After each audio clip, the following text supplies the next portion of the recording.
Ici la voix. La voix a une annonce de la plus haute importance à vous faire.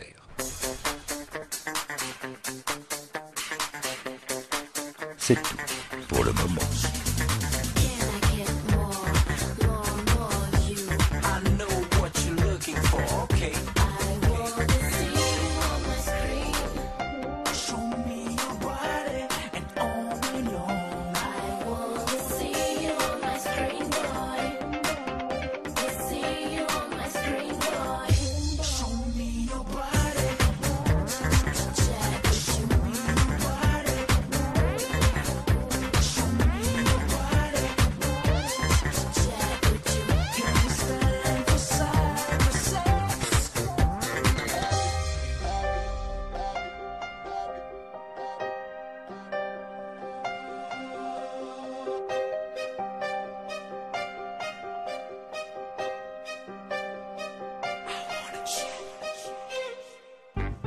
Pourquoi faire des vidéos à la mode on s'en bat les couilles sur des espèces que vous n'avez pas forcément? Pourquoi faire des vidéos à la mode on s'en bat les couilles sur des espèces que vous n'avez pas forcément? Alors, pourquoi êtes-vous dans les reptiles? Pourquoi? Non mais vous avez ces questions les mecs.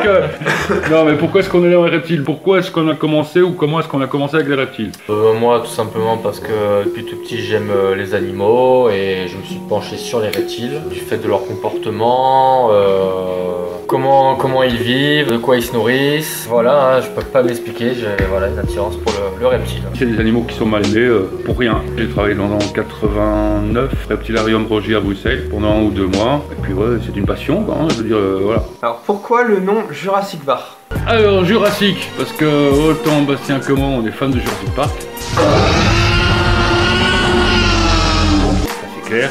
Et Var, ben, parce qu'on est dans le Var et qu'on n'est pas dans le Pas-de-Calais quoi. Voilà, c'est tout, donc c'est Jurassic Var. Bon, ça tient la route. Alors, quel est votre point de vue sur la terrariophilie française? Dégradation sur les 5 dernières années à cause de la multiplication des réseaux sociaux et donc tout le monde qui devient connaisseur parce qu'à la limite on sait même plus que c'est un bouquin.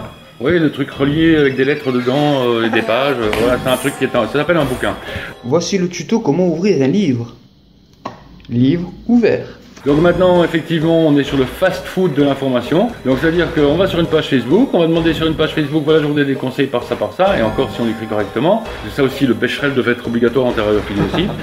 Vous pouvez aussi utiliser le Becherel de l'orthographe. Et donc ça devient du tout et n'importe quoi. Par exemple, on va te poser une question et tu ressens parfois que la question qui est posée sous-entend déjà une réponse qui va être doublée d'une certaine critique. T'en as, ils commencent dans le reptile, ils s'achètent leur premier serpent ou leur premier lézard. Et au bout d'une semaine, ça joue les connaisseurs, je connais tout, ah ouais mais moi fais comme ci, fais comme ça, alors que c'est des grosses pipes. Quand quelqu'un n'est pas d'accord avec le point de vue de l'un ou le point de vue de l'autre, il se fait virer d'une page ou d'un groupe aussi. Dégage! Et il va ouvrir sa page ou son groupe à côté, où il va prôner que c'est ça la vérité et que c'est pas celle de l'autre. Et tout ça pour entretenir son propre ego et voilà, et sans même penser au fait qu'on parle quand même d'animaux quoi. Pareil, un truc dérangeant, ils mettent une photo de leur reptile. Ah, j'ai mon serpent qui a une boule ou qui a des petits insectes sur lui, qu'est-ce que je dois faire? Non mais je sais pas, dès que tu vois un truc alarmant, au lieu de poster une putain de photo qu'on a rien à faire. Va chez le veto. Va chez le veto quoi. T'as de plus en plus de personnes qui ont débuté avec ça en ayant l'envie de, et puis qui après un bout de temps, ben, ils vont sur les forums, enfin non les forums ça n'existe plus. Je vous parle d'un temps que les moins de 20 ans ne peuvent pas connaître. Donc ils se font incendier à gauche, à droite, parce que ça aussi. Et voilà, ils se font incendier, donc qu'est-ce qui se passe? Ils n'ont plus de réponse, donc ils jettent la bestiole dans la nature. Et tu te retrouves avec la faune sauvage, dans la nature, avec des bestioles qui peuvent tout à fait, pour certaines espèces, s'acclimater et détruire la biodiversité qu'on a chez nous. Pourquoi vendre à l'étranger? C'est déjà une autre mentalité. Bon après voilà, il y a des bons et des pas bons, comme chez nous, comme en Allemagne, comme en Autriche, comme en Antarctique où vous voulez. Mais on a moins de problèmes à l'étranger qu'avec les Français, ouais, qui font que de se plaindre. Avez-vous déjà vu un mec qui se plaint tout le temps? Bah, généralement, les seules mauvaises expériences qu'on a eues, c'est avec ces Français. On n'a jamais eu, ou alors une fois sur 10 peut-être, un petit souci avec un éleveur à l'étranger. Mais généralement, on a une suite. Bah, même en Irlande du Nord, on a des gens qui nous renvoient des photos, même encore un an après, des bestioles qu'ils ont acquis en disant on est super heureux. Avec les Français, on l'a rarement. Le français c'est un gros râleur, il est jamais satisfait. Et le français, il a sa réputation de râleur, même à l'étranger. Ah non mais oh les gars, faut pas déconner, faut qu'on la garde cette réputation, hein, attention. Par contre, l'exception confirme la règle, c'est qu'il y a quand même quelques éleveurs et quelques personnes en France à qui on cède des animaux, parce qu'on sait entre les mains de qui ils vont. Éleveurs, voilà. Et c'est des bons éleveurs. Pourquoi en vouloir tant à certains youtubeurs? Donc il y a plein de youtubeurs qu'on apprécie. Voilà, on est en bon contact avec Buster, avec Snake Reptile, avec d'autres quelques... Bah avec vous normalement, hein, sinon on vous jette dehors. Voilà, non, la médiocrité de certains, c'est saoulant. Je veux dire que si c'est pour ça et en plus faire de l'aumône pour essayer d'avoir du fric et payer ses propres bestioles, je pense que autant vous qui avez 13 ou 15 ans, ben, vous payez vos propres bêtes, vous payez votre matériel, et on n'est pas d'accord avec ce genre de truc-là. Il y a assez de mendicité, assez de pauvreté en France pour l'instant, que pour arrêter de jouer là-dessus. Des mecs comme Toupette qui vont ouvrir des comptes Tipeee pour essayer de financer un truc en Thaïlande pour aider une personne qui essaye de récupérer des chiens errants, nous on applaudit des deux mains, et là on est tout à fait d'accord et on relayera le truc. Mais si c'est justement que penser à sa gueule et faire de l'égoïsme, là on n'est pas d'accord. Voilà, pour le reste on n'a rien contre personne nous. Bah non, effectivement quand on a un truc à dire, on le dit. Si ça te plaît pas, tu peux aller te faire foutre, pauvre truffe. Alors pourquoi nous avons invité nous et pas notre youtubeur terrariophile? Bah tout simplement parce que déjà vous êtes jeune, que c'est pas tous les jours qu'on voit des gens comme vous se lancer dans les chaînes reptiles. Pour compléter ce que dit Bastien, bah effectivement on pourrait faire donner un coup de pouce à des jeunes. Voilà, les autres ils sont déjà adultes, ils ont déjà de l'expérience derrière eux, ils avancent. Il y en a qui font des trucs super chouettes, Sylbuster, Tanguy, Toupette qui fait des trucs vraiment chouettes. Puis t'en as qui font de la merde, donc on dira pas mais ils se reconnaîtront. Et puis on n'a pas envie que plus tard vous fassiez de la merde non plus quoi. Donc autant qu'on fasse de la prévention dès maintenant et comme ça évitera de faire de la merde plus tard. Et puis déjà Jurassic Var on n'invite personne. C'est pas une présentation publique, c'est pas un zoo. Voilà, réponse claire hein, clairement. J'ai mis le mot merde dedans. Alors pourquoi élever certaines espèces potentiellement dangereuses? Aucune espèce n'est dangereuse, c'est le comportement humain qui est dangereux.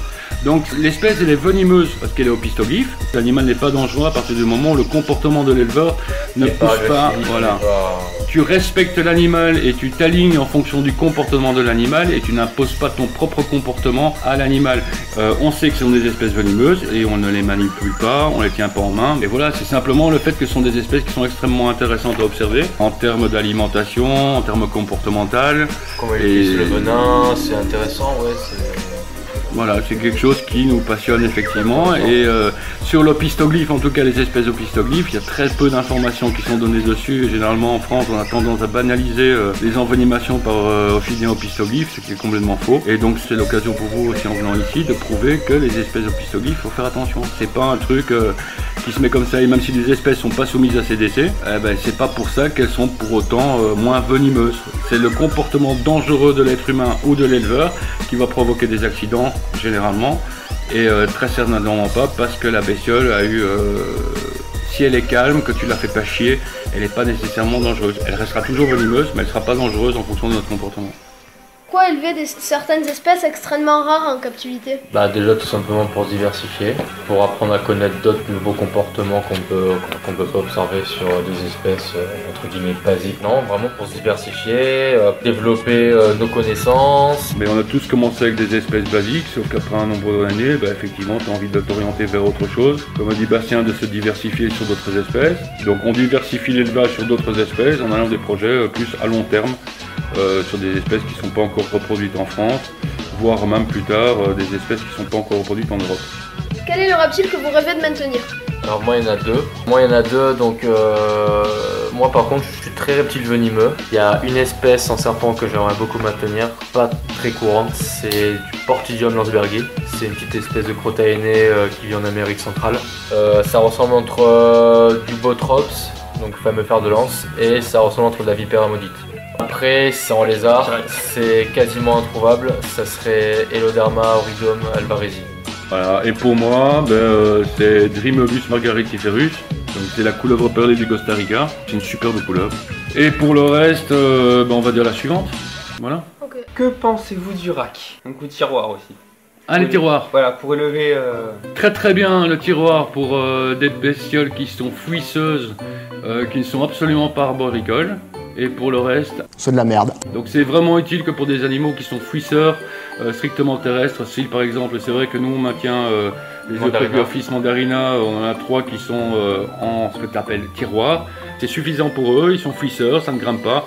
Elles sont tout le temps sous les sphènes, etc. Il y a une grosse couche de sphènes, il y a des cachettes, et c'est plus facile dans ce sens-là. Mais c'est vrai qu'il n'y a que 3 tiroirs sur les 8 d'utiliser, parce que le reste on n'utilise pas.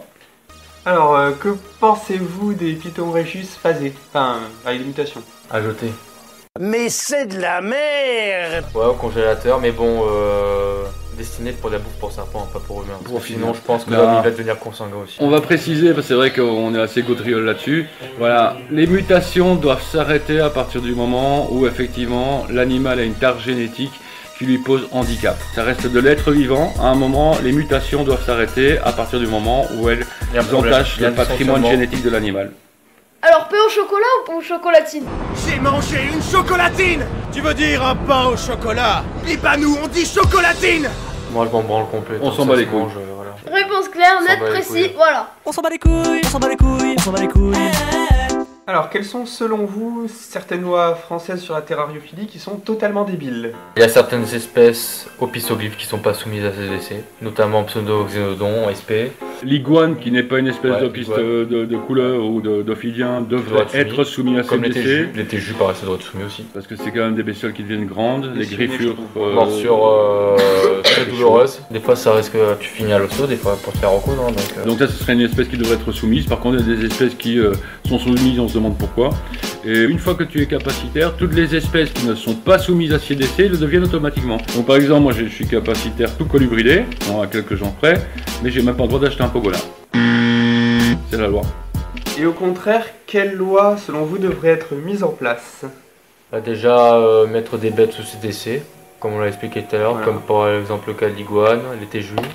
Certaines des espèces venimeuses opistoglyphes qu'ils ont oubliées, comme par exemple Pseudoxénodon, Macropistodon aussi. Ah oui, Macropistodon. Ouais, Macropistodon. Moi, c'est mon point de vue pour ça, ouais. Trouver une législation comme par exemple la législation suisse qui est un petit peu rigoureuse, mais remettre un petit peu en France l'animal au cœur du débat et lui donner les bonnes conditions, et donc effectivement peut-être se baser un peu plus sur la législation suisse que sur 14 000 législations ici en France où plus personne ne sait rien et où on est complètement paumé, quoi. On se perd, quoi. On se perd.